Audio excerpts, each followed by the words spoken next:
দর্শক, বেশ গরম গরম খবর। বাংলাদেশের সংবিধান পরিবর্তন হবে কিনা, পরিবর্তন হলে কোথায় কোথায় হবে, কোথায় কোথায় পরিবর্তন করার ইচ্ছা অন্তর্বর্তীকালীন সরকারের, অথবা আপনার তার বাইরে আর কোথায় কোথায় সরকার হাত দিতে চায়, বাংলাদেশের নির্বাচন কবে হবে, বাংলাদেশের রাজনৈতিক দলগুলোকে অন্তর্বর্তীকালীন সরকার কি দেখতে চায়, সরকারের ইচ্ছা অনিচ্ছা, এবং বাংলাদেশের নির্বাচন নিয়ে যে দ্বিধা বিভক্তি, যে নির্বাচন কবে হবে। কেউ বলছে যে সংস্কার এবং বিচারের পর, আওয়ামী লীগের বিচার, শেখ হাসিনার বিচারের পর।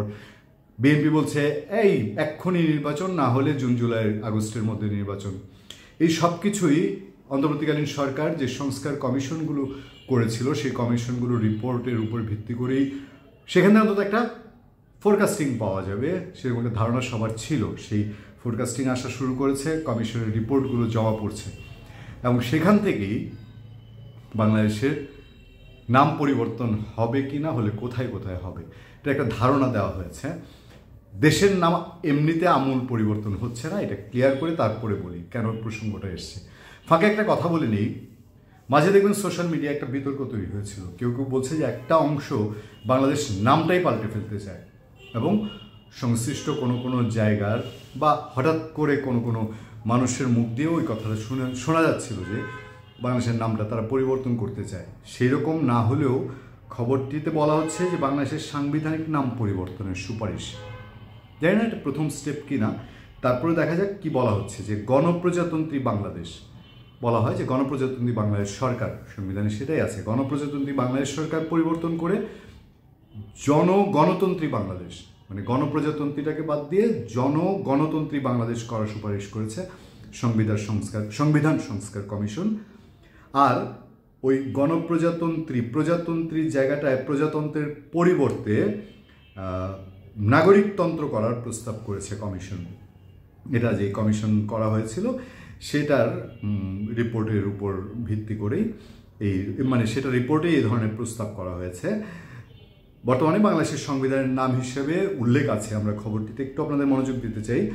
গণপ্রজাতন্ত্রী বাংলাদেশ সংবিধান সংস্কার কমিশনের সুপারিশে সংবিধানের প্রস্তাব হিসেবে বলা হয়েছে, জনগণের সম্মতি নিয়ে আমরা এই সংবিধান জনগণতান্ত্রিক বাংলাদেশের সংবিধান হিসেবে গ্রহণ করছি।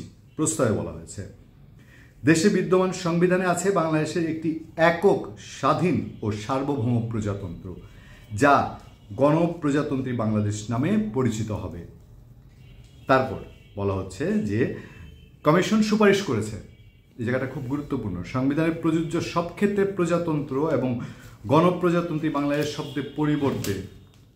শব্দের পরিবর্তে নাগরিকতন্ত্র ও জনগণতন্ত্রী বাংলাদেশ শব্দ ব্যবহৃত হবে। তবে ইংরেজি সংস্করণে রিপাবলিক ও পিপলস রিপাবলিক অফ বাংলাদেশ শব্দগুলো থাকছে।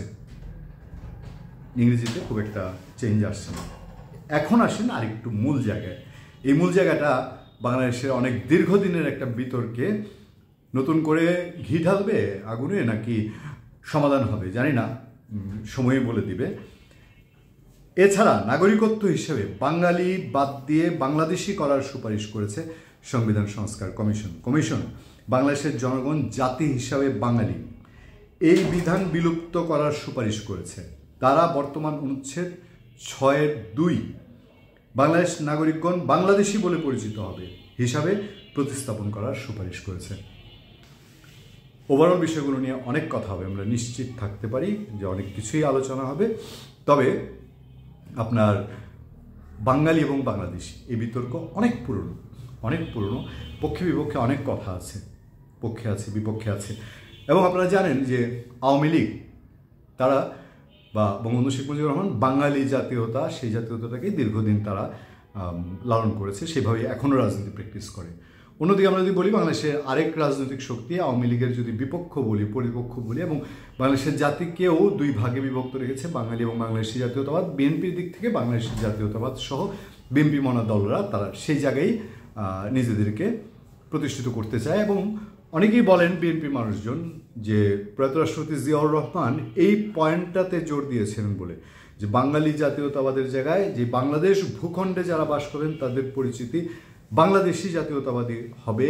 এইটাই বিএনপির রাজনীতিকে অনেক দূর নিয়ে গেছে, বা এখন পর্যন্ত ওই একটা ভিত্তেই বিএনপিকে অনেক দূর রাজনীতি করতে দিচ্ছে। যাই হোক, বাঙালি এবং বাংলাদেশি কোনটা হওয়া উচিত না, আমি সেই বিতর্কে যাচ্ছি না, এটা আপনাদের উপরেই থাকলো।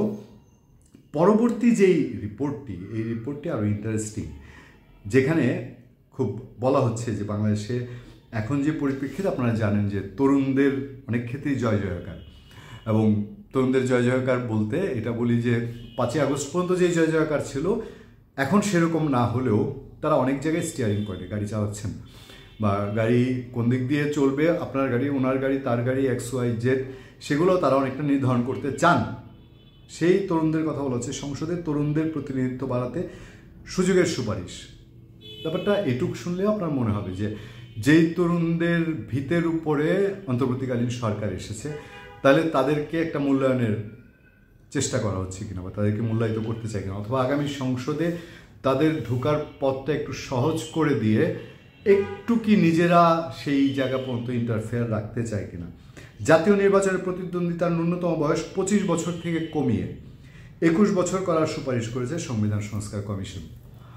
Not bad. আবার যদি বলি যে এটা কোনো যদি বিশেষ উদ্দেশ্য হয়ে থাকে, তাহলে সোভিয়েত কোথায় যাবে সময় বলে দিবে, এখনই মন্তব্য করার সময় আসেনি।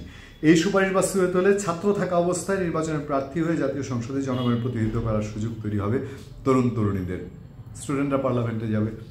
এখন আমাদের দেশের স্টুডেন্টরা যখন কলেজ সংসদ, বিশ্ববিদ্যালয় সংসদে যায়, গেলে পরে কলম খাতা নিয়ে মূল্য কেন বৃদ্ধি এই আন্দোলন ছাড়া তারা চাটুকারি বা তাদের যারা বসাচ্ছেন তাদের তল্পি বাহক হিসেবে বেশি পরিচিত হন। স্টুডেন্টরা হতেই পারে 20-21 বছরে, কেন 14 বছরে বিশ্বজয়ের রেকর্ড আছে না, 14 বছরে বিমান চালানোর রেকর্ড আছে না, হতেই পারে। কিন্তু ওই যে আগে বললাম উদ্দেশ্যটা কি, উদ্দেশ্য বিধিও বুঝতে হবে। উদ্দেশ্য বিধিও যদি ঠিক থাকে তাহলে আমাদের কোনো আপত্তি নাই। আর উদ্দেশ্য বিধিয়ে ঘাপলা আছে এরকম সন্দেহ করে অনেকে। সংবিধান সংস্কার কমিশনের সুপারিশে তরুণদের জন্য আরও সুখবর রয়েছে। প্রস্তাব অনুযায়ী সংসদের যেসব প্রতিনিধি সরাসরি জনগণের ভোটে নির্বাচিত হয়ে আসবেন, সেসব প্রার্থী করার ক্ষেত্রে রাজনৈতিক দলগুলোকে মোট আসনের ন্যূনতম 10% তরুণ তরুণীদের মধ্যে থেকে মনোনীত করতে হবে। হায় আল্লাহ, বিএনপি, আওয়ামী লীগ বাদ দিলাম, জাতীয় পার্টি, জামাত ইসলামী, আমি জানি না তারা কি এই রাস্তায় যাবেন কি যাবেন না, আল্লাহই জানে। আর এই স্বপ্ন পূরণ হবে কিনা। উচ্চকক্ষ, নিম্নকক্ষ বিভিন্ন দিকে যাচ্ছে। আমরা খুব ওয়েট করছি এখনকার স্টেক হোল্ডার, অন্যতম স্টেক হোল্ডার দু জায়গা, একটা হচ্ছে বিএনপি এবং জামাতে ইসলামী। তারা এই সবের প্রেক্ষিতে কি মন্তব্য করেন, কি রিয়াকশন দেন, কোনটা গ্রহণ করেন, কোনটা গ্রহণ করেন না। সংরক্ষিত নারী আসনে একটা বিষয় আছে, কিন্তু এই তরুণদের ক্ষেত্রে এটা কি গ্রহণ করবে কিনা আমার একটু ডাউট আছে। দেখা যাক না কি হয়। আর অপরপক্ষ বৈষম্যবিরোধী ছাত্র আন্দোলন নিশ্চয়ই এটাকে অ্যাকসেপ্ট করবে। তারা তো সাদরে আমন্ত্রণ করার জন্যই হয়তো বসে আছেন, তার গ্রহণ করার জন্যে। সময় বলে দিবে কোন পথে যাচ্ছে রাজনীতি। ধন্যবাদ সবাইকে, ভালো থাকবেন, সুস্থ থাকবেন। আরও নিশ্চয়ই নতুন নতুন ধামাকা চমক আমাদের জন্য অপেক্ষা করছে। আপনাদের সাথে সবসময় আমি আতিক রহমান, পূর্ণিয়া।